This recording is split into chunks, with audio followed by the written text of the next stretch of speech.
Living Adaptive. The goal is to adapt and thrive despite the adversity you face. You're going to have that little voice inside of you trying to push yourself. I set a vision for myself, and now I'm seeing it come to fruition. I'm grateful for losing my leg. There's just some things you must endure in life. You might crash. You might fail. You can find a purpose in your suffering. I'm not special. I've just decided that I'm not going to stop. You do everything you possibly can. We want to change the world. I'm going to adapt to it and make it the way it works for me. Take what it is from life that you want and enjoy it. All right, what's up, everybody? This is Scott Davidson. This is Living Adaptive. You can find us at living_adaptive on Instagram, and we're building out Facebook now. So Living Adaptive on Facebook. And then YouTube, subscribe there. Again, remember, we don't take sponsors. We don't take any of that. We keep it pure. So that means that every story you hear, everything you're going to encounter with us, it's going to be something that we really want. You know, we really want it here. There's no motivation, monetary wise or anything like that. So today, though, we have a really awesome guest, and she scares me because she's in Hollywood, and you know, like us podcasters and vloggers, especially in the adaptive world, we could pretend like we know what we're doing, but we don't. She does. And so Katherine Beattie's here. She's really cool. Thanks for being here, Katherine. Thank you for having me. This is really exciting. Okay, so Katherine's a TV writer. She's also a WCMXer, and so that means wheelchair skateboarding. And then she also has an adaptive story. What would Katherine pick as her favorite? Like, if you could write on any show in the history of time, like you'd be a TV writer on any show because you're a legit TV writer. What would you write on? Okay, I think all TV writers hate this question because we all know, but the minute somebody asks us, I can't think of any television shows, ever. But I have to say, recently, Dead to Me, the second season of Dead to Me is amazing. Something like Glow, and I just binge all of Normal People. I could never write on that. That's amazing. But there's so many good shows out there. I thought you were going to throw out something like Saved by the Bell or Golden Girls or something like that. Well, I mean, yeah, of course. If I could go all the way back to the Golden Girls, that's my favorite show of all time. But, is it really? Yeah. I mean, I don't know anybody who doesn't like that show. Yeah, I think I grew up in a kind of an aggressive household, but I was a kid that liked cats. I liked to hold kittens and stuff. And I'm like, maybe later in life I could get like a shed in the back of the like some sort of Golden Girls household would take me in my latter years, ushering me to death will be like friendly banter back and forth, like a Blanche type picking me up. You know what I mean? Like stuff like that. So yeah, everybody likes Golden Girls. You know what I mean? Yeah, that show's amazing. I think I've probably seen each episode at least 10 times. And every time I laugh like I've never even heard it before. So the comedy on that show is just gold. And it totally holds up like 30 years later. So 100%. Were you always into a huge fan of TV? Like growing up, was that your deal? Yeah, I mean, so I think I was a kid in the 90s, which I feel like, this was before DVR and all that kind of stuff. And TV was really having a heyday where everybody would gather around at a certain time to watch their shows. So yeah, I just always really, really loved it. It was something that we did together as a family. And yeah, I mean, I was just part of that generation that just came from school and watched TV all day. And, it's spoke to me from a young age. Yeah, my Fridays were really cool because I was kind of awkward for some years. So they were really fun and exciting when I was home watching Who's the Boss, then the Mama's Family, then to Cheers, then to just on and on stack them. That was a great Friday night for me in middle school, something like that. So hey, you got a crazy a really cool adaptive story. Your Team Congenital. And I've had Team Congenital on for a few weeks now. We're kicking ass now. Come on, we're not accidents now. So in terms of that, so you have a really cool adaptive story. We should get that out there right now. What's going on, man? What's your story? So I have cerebral palsy, which I'm sure you and most of your listeners are familiar with. But in case you're not, it's caused by a brain injury, and it just affects muscle tone and coordination and all that kind of stuff. So I just grew up having the surgeries and being slower and not good at sports and all that kind of stuff. And as I got older, my mobility declined. I now use a wheelchair. part-time. I use crutches or I walk unaided. It just kind of depends on the day. But yeah, it's just, something that's been a part of me. Yeah, it's a big part of you, especially the chair side of you now. First backflip, everybody knows that about you. My audience will know that. Like 50% of my audience is going to know either, oh yeah, that's the first girl to do a backflip, maybe not by name, maybe by name or whatever. How many wrecks have you had? Like if you could count up the wrecks you've had, like just give us a guess, like give or take 500. We'll go with that. I mean, I don't know what you want to qualify as a wreck, like just falling over, too many to count, in the thousands by now. Like big ones where I've been like injured for a time, probably, I don't know, 15. I've only had one major injury, which was in a competition. I got a concussion and was knocked unconscious. Texas, I know that one. Yeah.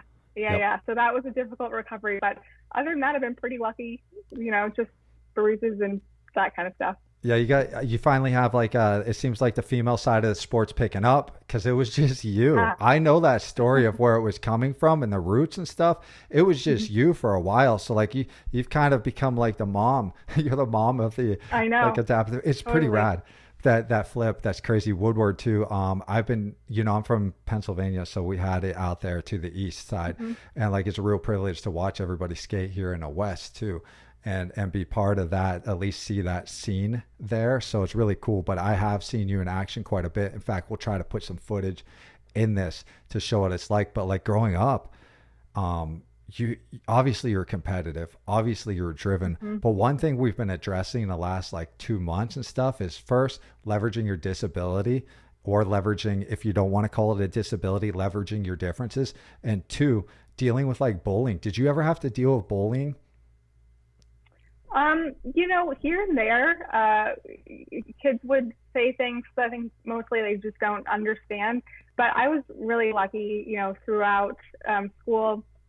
I'm from a small town and everybody knew each other. People were really supportive. My family was definitely supportive. I actually went through a phase in elementary school where my friend and we were like the bullies for a little bit. Oh, no. So, and like you look back and reflect and like, why was I that person, for that time? But yeah, so it's not something I feel like I've been really like blessed in that area of like not having to, deal with people's perception of me, because I just, I'm maybe too busy to care. So even if somebody was trying to bully me, I wouldn't, just move on, and on to the next thing. How do you get to a place where you're too busy to care? Because like for me growing up, I put on a pair of shorts and I was fucking butchered, man. Like I could be completely invisible. Disability is exactly real with me. You know what I mean? I could put on shorts and they don't know, and I can go about my day. I just limp, to them. It's just like, he got messed up or he ran too much or something like that. The second I put on shorts though, it could be a very brutal experience. And it was at points, you know what I mean? How do you get to a point where you just don't give a shit if people stare? Well, I will say, people staring is still annoying. To this day, I'm 34 years old. And I usually, if I catch somebody staring, if they're like an adult, I'll just stare back at them, which is really fun. No, I would say just like kind of an outsized like sense of confidence that I think probably at first it was like a little bit of an act, like just like present as confident and don't let them know that they're getting to you or whatever. And just living life that way, I think I actually did develop a true confidence. And it's just kind of looking inward, and also the secret, I think that takes a lot of people a long time to learn, is that everybody's too busy thinking about themselves to even be thinking about you. So, Yeah, totally. Yeah. There's a lot of times, especially in your culture, like out in Los Angeles, like I feel like if I'm at Disneyland, nobody looks. Like they don't give a shit in LA. At Vegas, they do. Vegas is very superficial in a lot of areas. But like if I'm at Disneyland, I feel like unless I'm in line and we're just stuck there, you know what I mean? We're waiting for Little Mermaid to go or something, like nobody's really looking at it. And so you leveraged your disability in a lot of ways to bring awareness. I mean, an intense amount of awareness. And we can get into like how you leveraged it in 1 second, but like, do you ever get tired of being that front lines person? Because like, you're legitimately a front lines person. You're interviewed everywhere. You're getting awards everywhere. You got Hollywood around you. If you go to your Instagram account, it's like, it's covered with like who's who, you know what I mean? Like, do you ever get tired of being that front line? I guess in some sense, yeah. It was never something that I kind of sought out. Just kind of happened to me. You know, I think being one of the first girls to ride WCMX, that, you know, stood out, and then being one of a few disabled writers in Hollywood, that makes me stand out. And so the attention like kind of just came to me. And because I am so passionate about like positive disability representation, I, you know, am not going to be the kind of person who says, I don't want to talk to you about that. Like, I'm just going to sink into the background, because I feel an obligation to get my message out there. And I also just love an audience. So, you know, so I'll talk to anybody. But, you know, I do a lot of interviews, and people will do pieces on me and WCMX, which is always really fun. But sometimes I feel like, okay, well, I did my first backflip, 5 years ago now. Yeah. And am I resting on my laurels? Like, people, that's all people want to talk about. And it's really cool. I love talking about backflips, but sometimes I feel like there are other people who should be getting that attention, you know, that have more interesting things to say. But, you know, but now in times of COVID-19, I'm just like so desperate for people to talk to that. Yeah, me too. You know, I was excited about going on your podcast, but at this point I would go on any podcast. Yeah, that's awesome. I'm so lonely. Yeah, you have an intense story with not just the CP side, but like I have heard you talk a bit about it, especially on your postings. You talk a bit about like acceptance, and you had a lifelong journey with acceptance. Same with me. Like, if you ask me if I consider myself disabled up until like yesterday, I don't know, and that could change a week from now, you know what I mean? Like, all of that changes. I mean, you know, to other people most certainly, but like to me, I don't know, it's like a mindset. I'm adaptive, you know. And I saw your journey. I saw where you discussed like how tough it was, and your father did pass, and it was a really tough journey with you, like getting acceptance with your parents and so forth when it came to that. And you had very profound thoughts on that. Can you kind of explain what happened in that situation? Because I think a lot of us can relate to that. You may be surprised how many can. Sure. You know, growing up having CP, no one else in my family is disabled, and my case, I hate this term, but my case of CP would be considered mild. You know, I have a limp, and you know, I can spot somebody with CP a mile away, but most people can't. So they're just kind of like, oh, like something is vaguely wrong with that girl. So because of that, you know, we didn't really address disability as I was growing up. Certainly if I had questions about my condition or anything, they would be answered. But in terms of, you know, embracing disability as a culture or as an identity, there was none of that. And it's because, you know, up until very recently, disability has always been looked at by the majority of people as a negative thing. So, you know, my family thinking, as anybody would, that this is a bad thing that you would want to shy away from, kind of really pulled back. And you hear so often that, like, you know, just treat them like any other person, or, you know, they're totally normal. And you know, what's normal? So, but, you know, eventually you do come to realize that there is something different about you, you know, as much as you want to tell you there isn't. So when you come to that realization on your own, it can be like a really difficult thing to go through.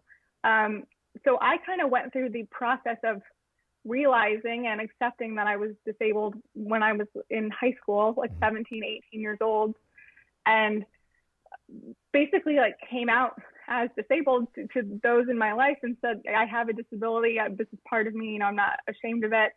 And it was such a visceral reaction because people are so worried about associating themselves with the word and the identity just because there's so much ableism, you know, in the world. But, you know, as soon as I kind of started investigating that and kind of dove into the community, I found so much support, so many people that were just like me, had my same experiences, and I realized I had just been missing out on so much. So I say to everybody, disability is not a good thing or a bad thing. It just is. You don't have to be afraid of it. I found so many positives in it, but go easy on yourself if you're not where I am. It's a journey, and everybody's in their own stage of the process, and it takes some time to get there, especially if you don't have support around you from the adaptive or disabled community. 100%. And especially the way the term floats, like disabled, what does that even mean? It's just like normal. What does that even mean? Like we are human first, and then we move from there. We move from that position. I was recently told I need to announce that I was going to go do a climb, which I'm so excited to do. But like when I announced it on my Facebook, I had a bunch of childhood friends there, and I could have basically, if I told them I did porn, it'd have less reaction than like, dude, I had limb differences under this bad boy.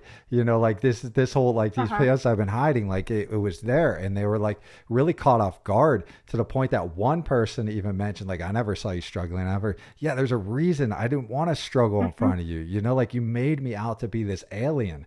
I mean, I know I kind of look like an alien, but like the same, but like you really made me out to be, it was really tough. Luckily I grew up in a colder environment because I wasn't ready to accept who I was. I totally accept who I am. I'm proud of who I am. I love having different legs. I wouldn't change anything at any point. I want to be born this way because I want that opportunity to have that empathy for others, and that really exists in me. You have that empathy too. You've done a lot of things in the realm of doing that, and you write shows that speak to that. I've heard about some of the stuff you've been working on. How hard is it for you to break through in your industry to actually bring this awareness? Is this more difficult than we know? You actually are behind the scenes. Yes, it's very, very difficult. There's very little awareness of what actually goes into making a television show or a movie. But when I joined the Writers Guild, which is our labor union for writers out here in LA a couple years ago, they have this big ceremony for all the new members, and they make a point of saying, more people are drafted into Major League Baseball every year than join the Writers Guild. So it's a very small group of people, and there are only so many television shows and so many writers on those shows, and it's such a coveted job, that people will do it for free. They'll beat down doors to get that opportunity. And especially, I'm very, very lucky in this regard, having been born in Los Angeles, to a family that gave me every opportunity to, being white, being, cisgendered, straight, all that stuff. I had all these things working, in my favor, but being disabled is difficult because, two of the main pathways to becoming a writer are to work your way up as an assistant, which is what I did, or win like a fellowship or diversity contest. And until very recently, most of the studios, networks, people that would employ you would not consider disability to be diverse. Yeah. So, those opportunities weren't open for us. And, I was in a fortunate position to where I could pass for able-bodied, and because of that was able to work my way up as an assistant over a decade. But a lot of people, those jobs are physical and they don't have that opportunity. They're not going to hire you to answer phones if you're deaf, or, go on a bunch of errands if you're in a wheelchair. But I was kind of able to kind of sneak my way through. And yeah, it's a long road, and it's just all about refusing to quit. Yep. For me, I don't have any other skills or any backup plans, so this is it. I'm going to be a television writer, and it had to work out. What's your daily routine for training, and what are you training for next? I mean, I see you out there in my world and the OCRs and other stuff. You've hit those Spartan races. You've probably, I don't know, mutters or whatever, everything else that's out there. What do you, where are we going physically? I am just dying to get back to physical activity. I've been in my apartment for 2.5 months now, just working out in front of my television. But yeah, I've done WCMX, which I love, and I'm big into surfing. You can probably see my board back there. Yeah, I see the handles too. Yeah. Are you prone rider? Yeah. The prone, yeah. Yep.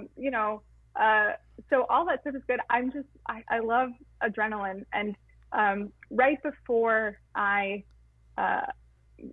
really started to make headway in the writing game, the Winter Olympics in Sochi were on, and I had discovered that they were putting together an adaptive skeleton team.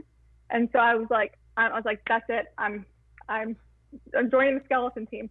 And I went so far as to like get my physical and, you know, talk to all the guys in charge and be like, this is when I can come out for a tryout. And then some things happened with my show to where I couldn't make the tryouts, and, you know, so I ended up not doing that. But if I ever had the opportunity to try like skeleton or bobsled, 100%. Speed doesn't freak you out, does it? Speed doesn't scare you at all. No, I didn't think so. Yeah, a lot of people don't understand the difficulties of a CP athlete. Like, they don't respect the shit you guys go through. Like, we could sit here and split apart what it is to be in a chair. There's so many differences. Explain how different it is for you to go skate, to go surf. Like, what are you adapting to every time you're out there? We need to respect this. I really appreciate you bringing that up. When I first started writing WCMX, I was much more of a part-time wheelchair user than I am now. And I would, you know, get so much grief from the guys for like being able to walk or do, you know, all of these things. And I felt like nobody realized all of the challenges that do come with CP. You know, it's like in something like WCMX or surfing, sure, you can move your legs, but oftentimes they're so tight that they're literally fighting what you're trying to do. You want to go left and your legs want to go right. So you're always trying to compensate for that. And for me, my CP affects my entire body. So when I'm in the skate park and I'm like pushing as hard as I can and struggling to get up a ramp, you know, it's because my arms are weak and my hands don't move like everybody else's, all that kind of stuff.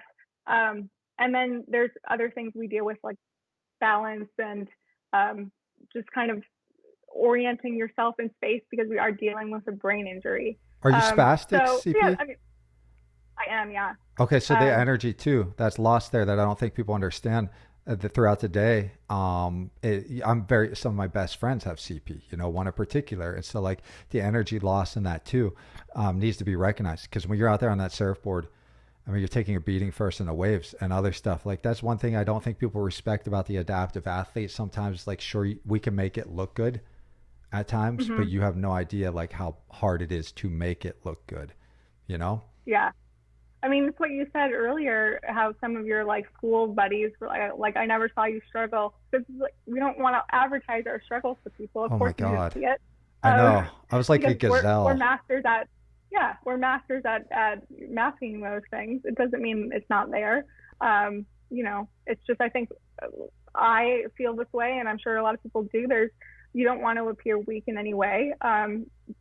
So you hide those things and you just get on with it. But it doesn't mean, just because you make it look easy doesn't mean it isn't hard, you know? Yeah. That's the thing, is like growing up too, like you actually got beat up for being different. You know what I mean? Like I was like, I don't know, like an animal, like getting ready to get picked off by like a bunch of like stronger, more alpha animals if I showed that weakness. And like, it was a really tough experience in that area. I don't speak a lot about it because maybe it's just something I don't accept yet or whatever it may be. But like, a lot of people that are congenital have this similar experience, and it was really difficult at times. What's your favorite thing about the adaptive world? I think, you know, so many things, just because we are all so different. It's so cool to see like how different people adapt, and that like seeing somebody try something in a way that works for them motivates like me to try something else, push my limits, you know. And I think everybody's just so like supportive of whatever you're doing and like stoked on seeing you succeed. So it's just like, of course, as athletes, like we're all competitive. I'm incredibly competitive, but at the same time, we're just so excited to like be in it together. And so if your buddy like does something rad and gets this huge accomplishment, like you feel that too. You almost feel like you're a part of it. Like they did it for all of us. So yeah, it's mostly just the community, you know, being in it has been so great. community is probably the best thing that I've experienced out of this whole thing. It's fun to have victories. It's fun to do that. But like having a buddy or somebody you can talk to means the world to me. Somebody that understands some of the similarities has meant so much to me. If you could be in a car, and I threw this question to you a little bit earlier, but like if you could be in a car for 2 months, anybody that ever existed, I got asked this question once and I loved it. Who would you pick? I would pick Dolly Parton because she's like so smart. She's so funny. She's such a good writer. I love her music. She's just like a badass woman, entrepreneur. So yeah, she's great. I love her so much. Do you feel the pressure? Do you feel the pressure to be successful? Yeah, I mean, I think definitely I would probably feel those feelings without being disabled. That's just my personality. But like for example, at work, if I go to set, I am always 15 minutes early, and people say to me like, oh, you never complain and you're always on time and all of these things, and I'm like, well, yeah, because internally I have this voice saying like, well, you better be better than everybody else, or they're gonna not want you here because you have all this extra stuff, and you need to be 3 times as good to like counteract other people's perception of disability, which I'm sure is totally wrong. It's probably not even the truth. That's just what's going on in my head. And as difficult as that can be to live with sometimes, it has served me well, and then I have become successful because I am willing to work so hard, just to counteract that stuff. Have you ever felt, actually, I want to go to this instead. What was college like? You went to TCU. What was that like? I did. You were on your own. College was awesome. I feel, especially now, that I did not appreciate it for what it was. It was so fun, but that was really the kind of where I first came into my disabled identity, because it was I had kind of started to come to terms with having cerebral palsy maybe about a year before, but it was the first time, as you said, that I was on my own, in a new environment, and with terrible weather. For your listeners who don't know, a lot of us with CP are incredibly impacted by the weather. So I really struggled at first, to just get to class and to keep up physically, which, was, I think, a theme throughout my life, but not to this extent. And that was like the first time where I thought about getting a wheelchair when I was 18 years old, because I was like, oh, I can't do this. And we don't have to go into that story because I've shared it a million times, but that wasn't an option for me at that point. So I just, kind of got on with life and tried to put my disability out of my mind, because I thought, me getting a wheelchair and becoming part of this community is not going to be something that's going to happen for me. So I'm just going to go the other way and just, focus on having fun and making friends. And my friends were always super supportive and never really, never cared about me being disabled. I had a lot of friends who actually, if I would tell them, they'd be like, oh, I don't see you as disabled, which like then sounded like a compliment. Now it's not. But yeah, no, it was, college is so great. It's like practice. It's like practice adulthood. And it's like the stakes are so much lower than they are when you're an actual adult, and all you have to do is like go to class and hang out with your friends, go to football games. I would give anything to be back there. Me too. I mean, like, if it's practice adulthood, I failed at that practice, but like college was an amazing experience. But like TCU is different. I actually worked at a Big 12 university for a brief period. I'm a Pitt. I only identify with my undergrad, University of Pittsburgh, because like it's just, I don't know, I just do. But like I always wondered, what was TCU like? Were you a partier? What was school like for you there? I partied in college, but I would not consider myself a partier. I didn't actually drink in high school. I started drinking when I got to college. So I think a lot of people in that position would like race to make up for all of the years that they missed. But I am like a very like know your limits kind of person.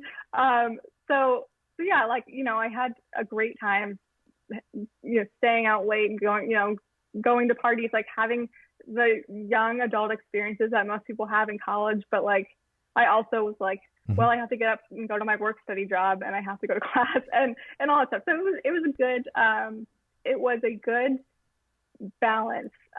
But you don't realize until you're out of it, like how carefree you were. Oh, it's the Back best. then, Yeah, so it was the best. What do you think this is all about? I ask this sometimes to people, especially people that kind of, you're a writer. Come on, you got to be pretty profound. You create stories in New Orleans. Like, first of all, NCIS Orleans, that has to write itself, just pick up the paper, because like there's murders there every day at like some point. Like, it's a great city. It's a badass city though. That's a great city. Yeah, it's a badass city, but it's like our show is about the Navy. And so we have to come up with like reasons why somebody in the Navy, which doesn't really exist there, was murdered like every week. So and we've managed to do it for like 150 episodes, so good on us. But yeah, there's so much like rich history and culture from the city that we can pull from. But it's funny, that's just where I landed, and I'm so grateful for it, and I love the job.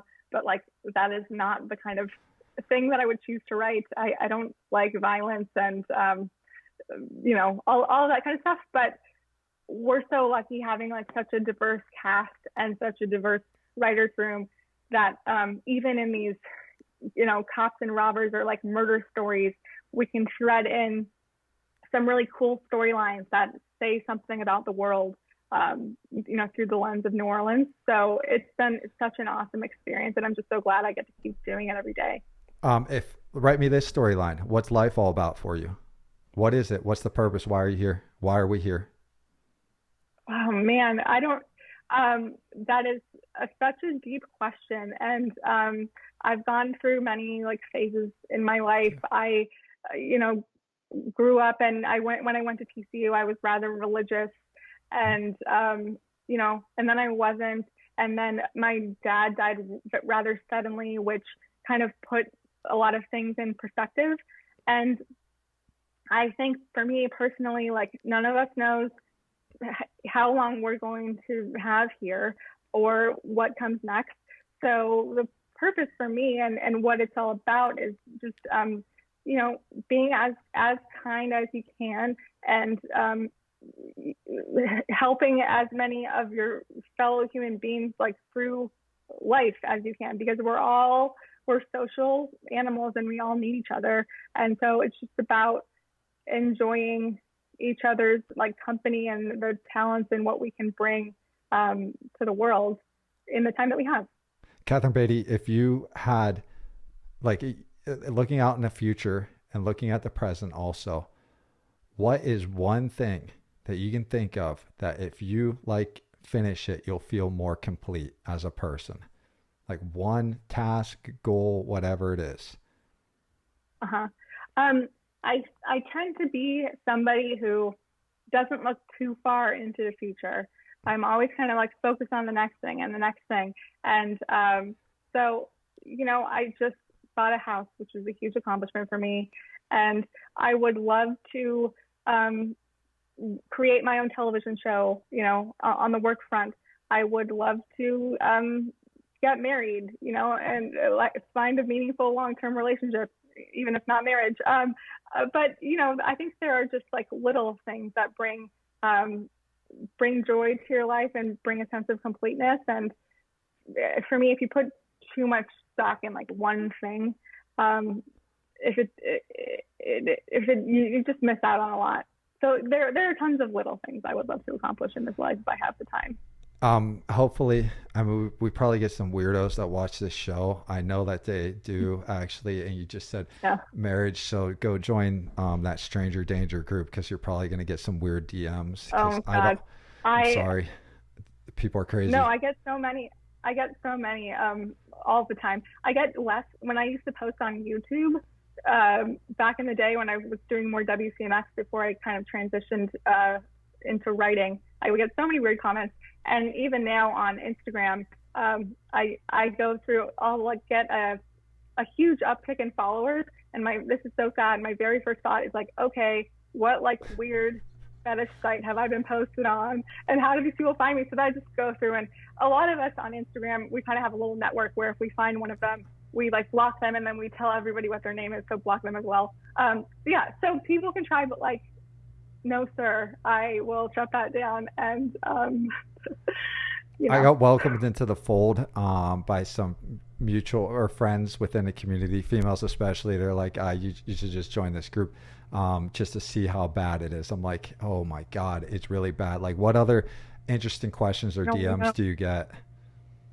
I think I realized I was like kind of being catfished, like about maybe like 6 months or a year ago. There's a guy who was messaging me, and he said he had been like in a BMX accident. He was paralyzed or something. And so he was asking me all of these questions about, they always start with, I want to ask you about your wheelchair. And I'm like, oh, great. I love wheelchairs. Let me talk to you about it.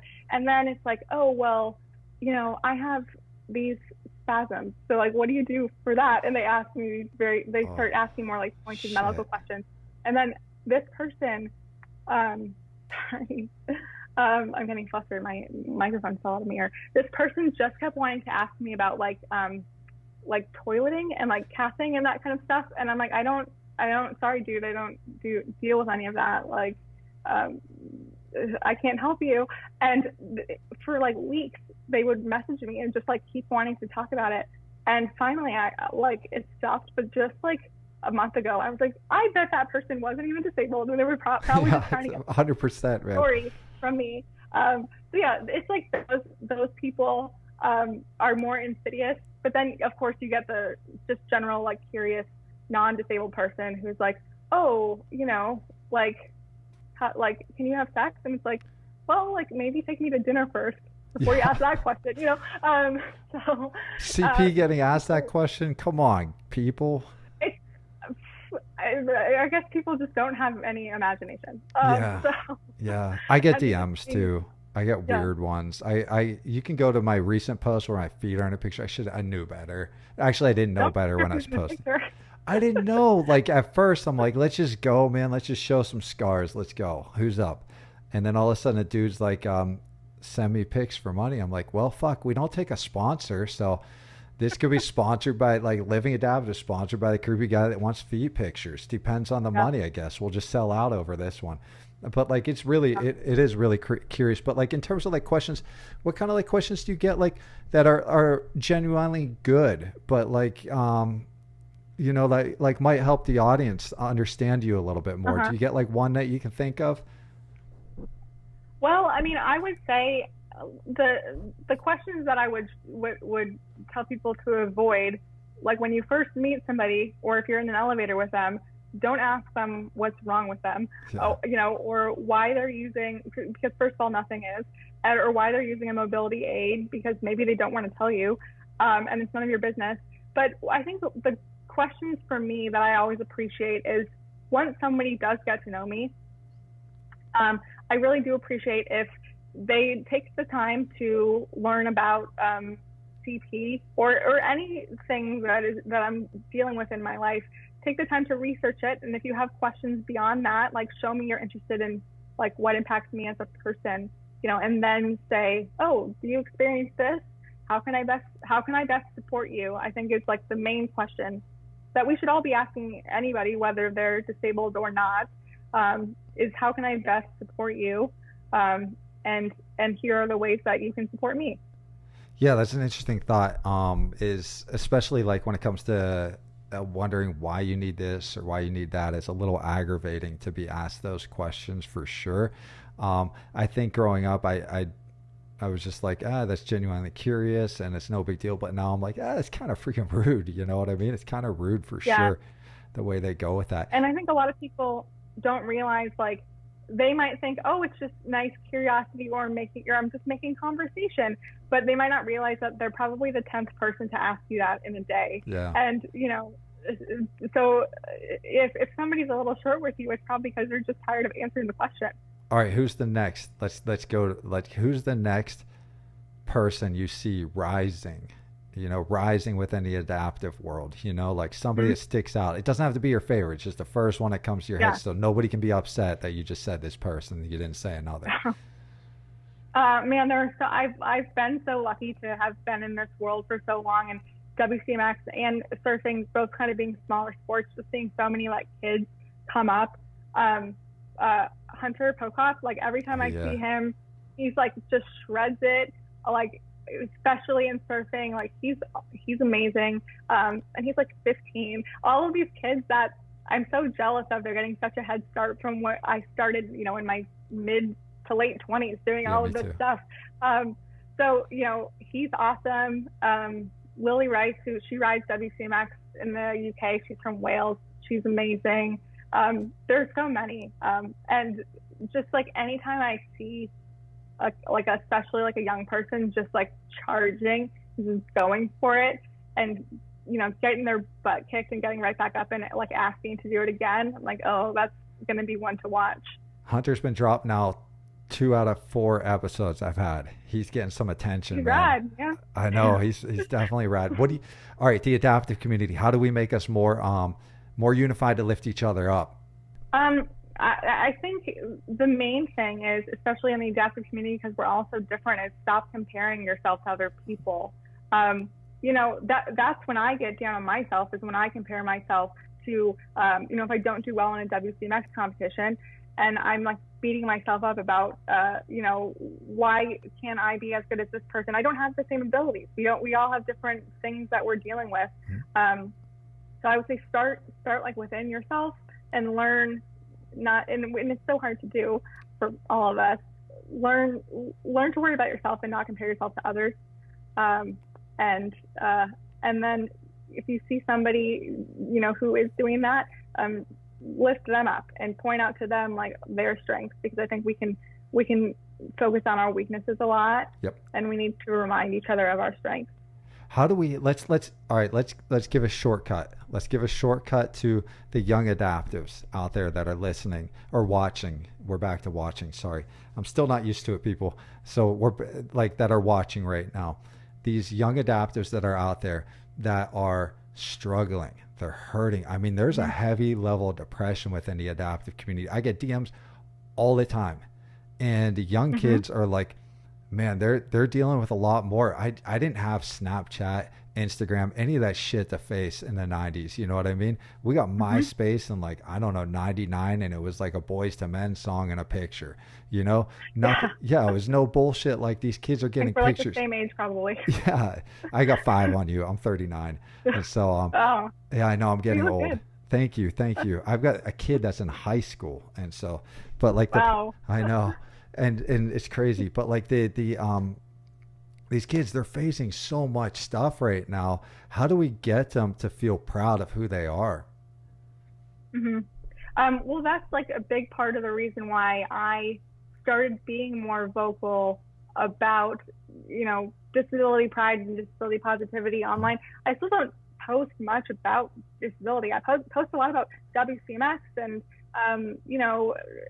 accepting your body for what it is, but I don't post a lot about the specifics of disability, just because I didn't have that when I was growing up. I had nobody to look up to, and when you are a kid and you like feel so alone, it is so easy to slide into depression, at a young age. So that's what motivates me to keep putting myself out there and going on podcasts, doing video pieces of people, posting on Instagram, is just to show younger kids that there are adults like them, out there. I didn't meet another person who was disabled until I was in my 20s, and I think if you're a kid and you're disabled and you don't see any adults that also have your condition, you realize that you wonder what kind of life is there out there for you. So I would say to those people, try as hard as you can to seek out disabled adults who are going through or who went through the same thing that you're going through now. They're out there. That's like one of the biggest benefits to social media is finding those mentors. And I think there's just so many of us that are out there that are being the people that we wish we would have had when we were younger. And yeah, don't be afraid to reach out. Because personally, that's why I'm here. That's why I keep putting myself out there. Me too. When are we going to get somebody with clubfoot and other limb differences, born having like a really shitty surgeries as a kid, as like a storyline in NCIS? When are we going to throw that in? Like maybe he's I'm just kidding. You don't have to put that in. No, I mean, I can figure it out. I only get so many episodes a year, but no, it's been so great working on our show, because we do have Joe Mitchell, who's a para, he's an actor on our show. And so we have a very natural in for disability storylines, and even just like discussions around disability that aren't related to our episode story. So I keep trying to write myself into episodes. My last episode that just aired started with like a skateboard montage, and I only wrote that so I could be in it. But then as I was writing the scene, I realized that it was morphing into something that wasn't appropriate for me to do. But yeah, I'm always like trying to get like WCMX in there. I'm trying to do like all this like rad stuff. Awesome. So I would love in any show that I do from here on out, like if I ever have any creative control, we're always going to include disabled people in the stories, because we're such a huge part of the population, and we're so ignored on television. Yeah, Katherine Beattie, you have a different stage. I mean, realistically speaking, what is there, like under 5, under 10 notable TV writers with a disability that I've heard of ever, like in my life? Yeah. I don't know. There's just like none there. There's like about 8. Yeah, see? So there's, two of the biggest ones that we have, Shoshana Stern and Josh Feldman, they're deaf. They created their own show about the deaf experience, and it's one of the best things about disability that's been done, because they lived it and they know it. And so you have people like them, and there's David Arnott, he's a wheelchair user. He writes on The Good Doctor, and I'm out there, and I have a friend, Mark, who's blind, who's a writer. But we're such a small group, but we're trying so hard to lift up other disabled people. So hopefully in the next 5 to 10 years, our numbers will just grow exponentially. Because we have so many stories to tell if we just need the opportunity, The fact is that in our community, there's 8, like you said. I thought maybe even 3 at points, but I gave a benefit of the doubt. There was, maybe 10 or something, but there's maybe 10 total in this whole thing. And I'm around the kids, and they want to believe they can do something like you can do. Mm-hmm. They really do. They want to believe that's possible. And a lot of them may be adapting to something way more aggressive at the time than what you and I have faced, or something like that, but they still want to know it's possible. What do you say to them? It is possible if you just refuse to give up. Like I said earlier, it has worked out for me, but it might not have, and I would have just continued on this path. I would have kept doing what I was doing, because I had that goal. It's really the only thing that I could see myself doing, and so quitting wasn't an option. And especially if you have a more severe disability than I might have, you're going to get a lot of doors shoved in your face, a lot. And it's just about knocking on all of them until you find the right person who's going to open that door to you. And they are there. You just have to have the persistence, which I think disabled people are at an advantage for, because they already have that baked into them just through living. You went through a reframing process, and you've spoken about this in many interviews. I try to bring little wrinkles, little differences to each interview of the guests that I have on, because their stories are very, very important to me. And something about you, though, is this reframing process that I can very much relate to.